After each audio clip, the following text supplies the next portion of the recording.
Welcome to Samba Samba. Enjoy the video. In this video, I will show how to clean Toyota Tacoma cloth seats, updated. Start by vacuuming seams and crevices, then pretreat stains with a mild upholstery cleaner and a soft brush. Work in small sections, blot excess moisture with microfiber towels, and avoid soaking the fabric.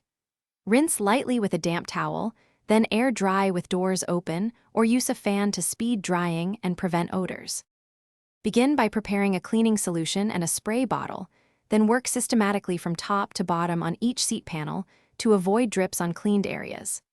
Lightly mist the fabric, agitate with a soft brush using circular motions, then blot with a clean microfiber towel until damp but not wet.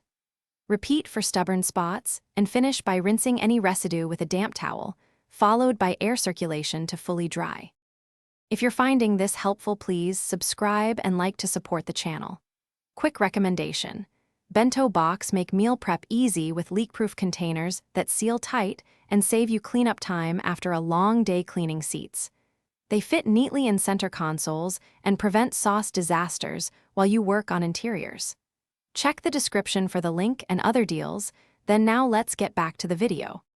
For specific stains, act quickly and choose the right product for the soil type to avoid setting the mark. Use a degreaser sparingly on oil, a color-safe remover for dye transfer, and a paste of baking soda and water for lingering smells, leaving it to sit before vacuuming. Always blot treated areas, avoid overwetting, and consider professional cleaning for large or persistent damage to maintain fabric integrity and color. Thanks for watching. Consider subscribing if we helped you.